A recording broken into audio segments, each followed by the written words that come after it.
Hey, welcome back to the Spotting. One day I will get the name right. Holy fuck. Spouting Devil Podcast. Welcome back. 2025. 2025. Holy shit, 2025. I am your co-host, Natasha. I am an independent filmmaker based out of the Bronx. And I'm Seamus. I'm an actor, writer, director, and to keep the lights on, I'm also a firefighter in New York City. And we co-run Boiling River Productions. If you're just tuning in, this is a podcast specifically geared towards independent filmmakers trying to, maintain the spirit of indie filmmaking. And work their way up and try to make bigger and better things. And we talk about what we've been watching, what we've been making, and lessons learned. Yeah, let's get into it. Nice. All right. So we've been watching so many great things lately, but real quick, let's talk about what we're doing for our projects and stuff. So our last short film, Sweet Boys, is currently in festival rotation. It premiered at the HBO Latino Film Festival. It's upcoming at the Houston Latino Film Festival. It also made its way to Scotland and Paris and Spain, so we're very excited about that. And soon we're going to be launching a filmmakers network called Run to the Litter Filmmakers Network that is geared towards preserving the spirit of independent filmmakers. We share resources, webinars, so that's going to be fun. That'll be sometime this fall. And not gatekeeping. Yes, no gatekeeping. And building a nice, strong community is the hope and goal for that. And then we're also working on an incredible feature that we're hoping to shoot Ed Burns style. 6 people, nice, couple $1,000, super indie, shoot it when we have time, but still high quality and approach it like super professional. It is about grief and dealing with grief, but it is a very dark, raunchy comedy. So moving on, things that we have been watching, we've been watching so much, but what we have been loving lately. Yeah, AP Bio is obsessed. Really, really good. And right now it's on Netflix. Previously on Peacock. It is Glenn Howerton. You probably know him from Always Sunny in Philadelphia, so very, very funny guy. But just a really fantastic show. Really smart, great writing. What is it, 25 minutes? Yeah, and it does such a great job of leaning into the dark wit that comes with trying to show a show about philosophy and comedy. And it pushes the boundaries of what the teacher-student relationship type of show can be on primetime, like TV, even though yes, it's a streamer, but it really is pushing the boundaries a bit about what that kind of show can be. So it was really cool to see. Yeah, we sped through that one. It was I really loved how they were so steadfast in their character development and how, so Glenn Howerton is the main teacher. I forget his name in the show, but basically he's like this philosophy savant and he is a disgraced professor. He now took a job in like a Ohio school as he got kicked out of Harvard or whatever. That's He's trying to become this big time popular philosopher. Things aren't working out, so he goes back to teaching AP Bio. Even though he's a philosophy guy. And it's just really cool to watch his character arc and his growth. It's funny, it's dark. It's also the kind of TV show that's quite easy to watch. Yeah. So you're not having to, really lock in. It is something that you could have, playing and you're having a glass of wine and maybe some cheese with whoever at home. So it's a nice, easy watch. And I find that the way that it differs from, say, an Abbott Elementary, which I also do a solo watch of, is that it is grungier and darker, and it leans into that more adult territory. Comedy. For sure. My only gripe about it is that it finished too soon. Oh, because it didn't get Motherfucker. its last season. It was canceled twice. Yeah, it was canceled twice. We looked into it, tried to figure out what happened, and I guess they didn't get greenlit for the last season, Which so is it's pretty such a tough. shame. So that would be something, if you get into it, brace yourself. It Yeah. doesn't end the way Heartbreak. it was meant to end. The writers of that show and creators of that show definitely had at least one more season where they Easily. needed to wrap everything up.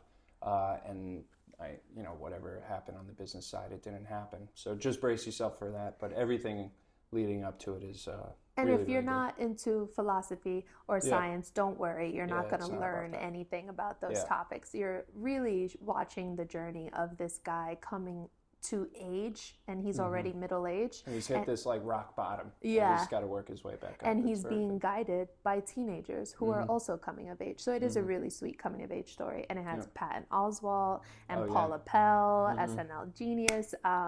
Huge fan. Huge fan. Great show. Definitely watch. And a little bit on a comedy kick we are, Uh-huh. because the Detroiters. Oh, the Detroiters. So this is like, if you're in like the I Think You Should Leave world. That Tim Robinson type of comedy. You gotta watch the Detroiters.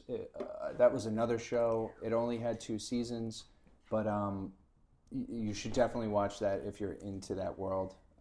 Very, very well done show, and you could see why these guys were given the green light for all the things that they're up to now. Oh yeah, all the flowers. You guys deserve them all. So it's 2 guys. They're best friends. They run a really shitty advertising agency, and it's just like the hijinks and day in the life, and they're just like this very not dark comedy, but just like slapsticky, I guess.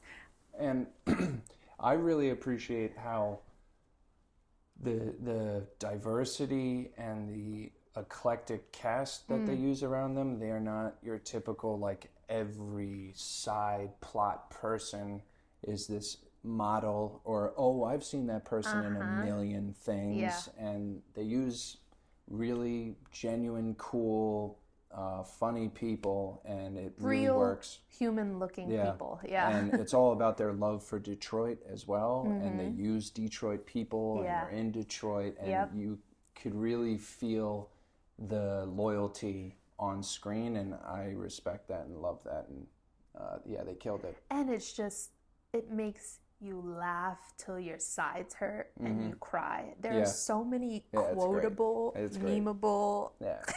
If you're into I Think You Should Leave, you gotta watch it. Oh, you're gonna love it. Yeah. You're gonna love it. I'm gonna throw a little bit of a wild card in here. We've also been devouring Dune Prophecy. Oh, yeah. That's for the sci-fi nerds out there. Definitely watch Dune Prophecy on HBO Max. If you're into the Dune world, Also, how could you not be? Jump in. I was kind of hating on it at first because it was so popular. Dune itself. And then you were so great about being like, fuck it, let's just watch one episode. One episode, and I was hooked. Because genre, world building, and it is like totally out of this world. And it's nerdy. Yeah, it's super nerdy. That's a show you can't just like put that on and easy breezy watch it. You got to be locked in. You got to follow characters. You got to remember names. Put your phone down. Yeah. And so listen. you got to lock in.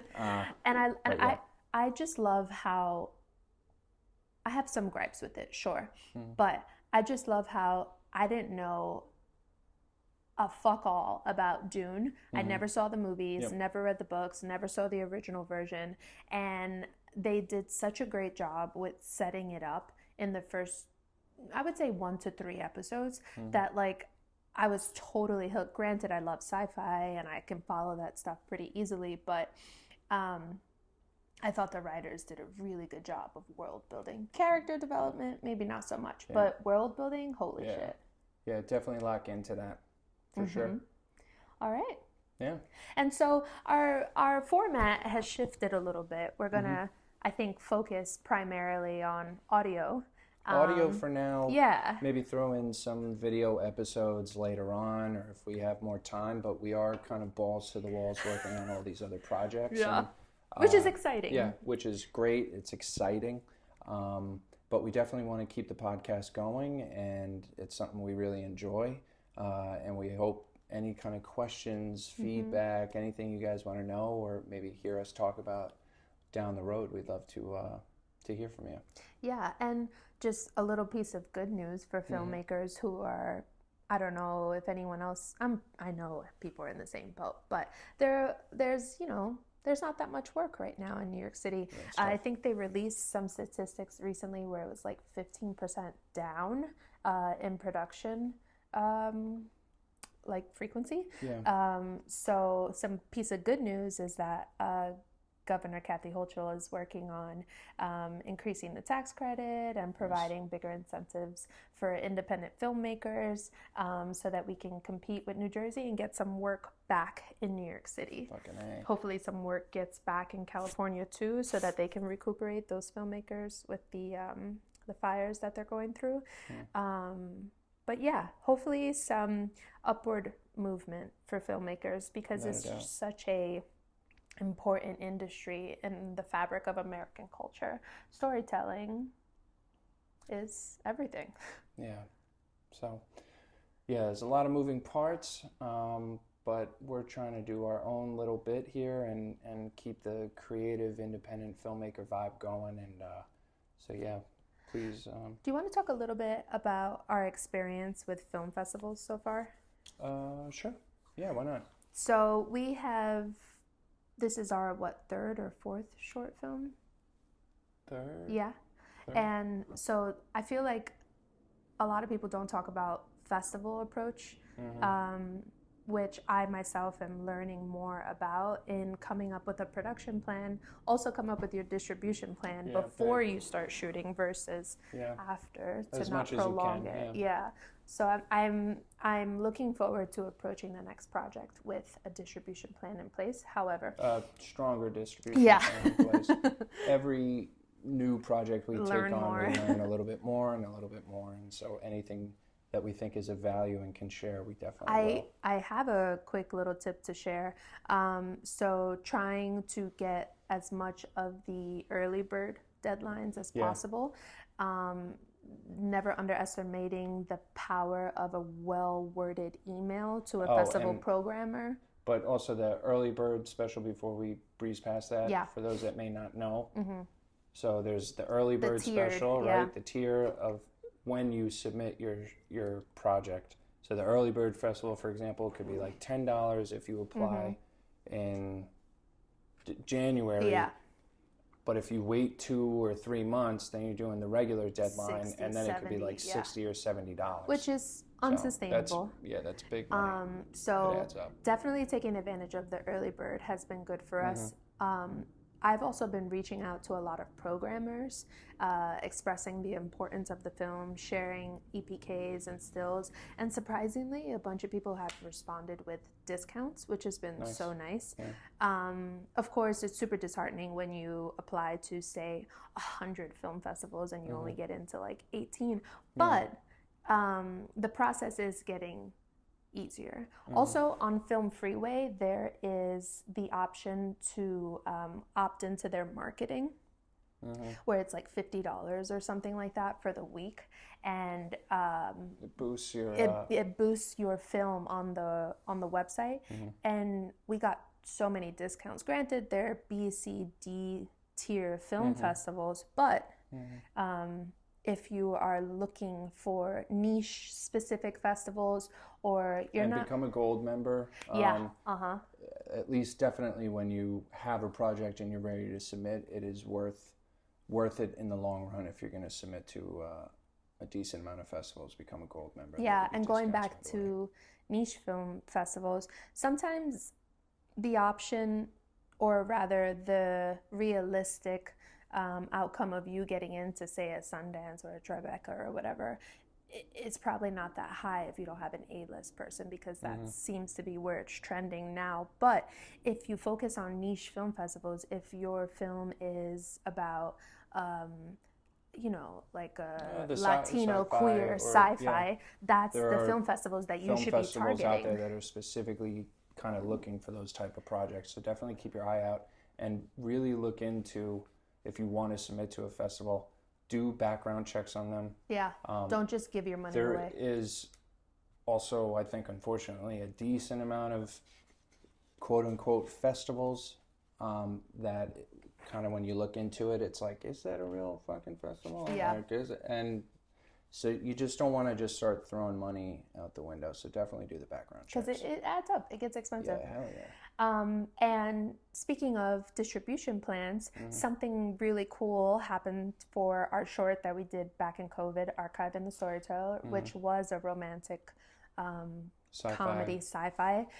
We partnered with Next Found Artists, which is this incredible indie platform for filmmakers where, say, you're like, I want to watch a short film and I want it to feature queer love. You type that in, you get all the short films under the Next Found Artists umbrella that are within that genre. So Archive in the Storyteller is live on that platform. That's called Next Found Artists. And we are also available for viewing on Stowe Story Lab's alumni channel. Huge fan of Stowe Story Labs. They're an incredible organization. If you don't know about them, please look them up. And researching Film Hub and Bitmax for our next short film. So if you have any experience with them, come on and send us a message. That'd be really cool. Yeah, that'd be awesome.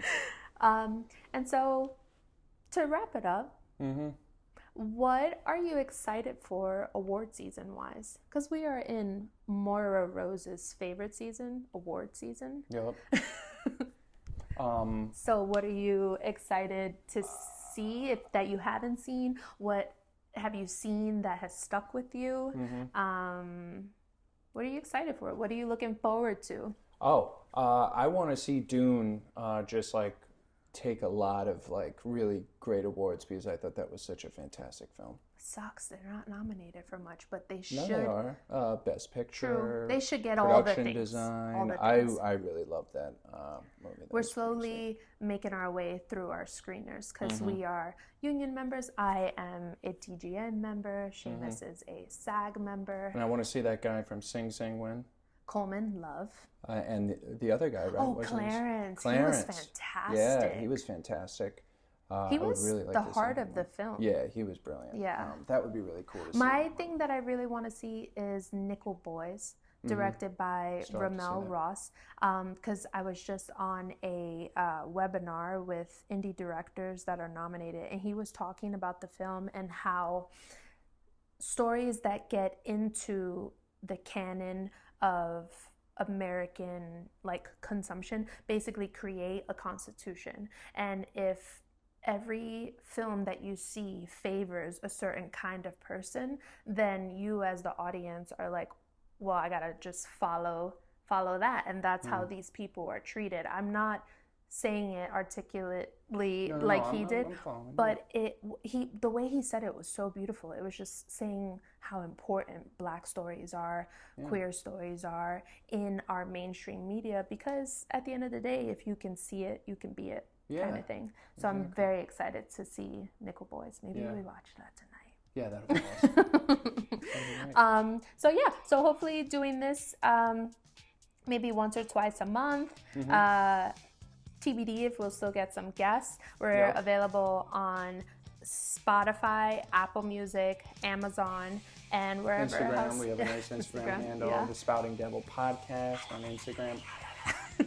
Definitely, please follow us. Yeah. And, thank you for tuning in. Stay in touch. Stay in touch. Stay sane. Stay safe. Yep. Protect yourself in this climate that we're in right now, and stay indie. Spouting Devil out. Peace out.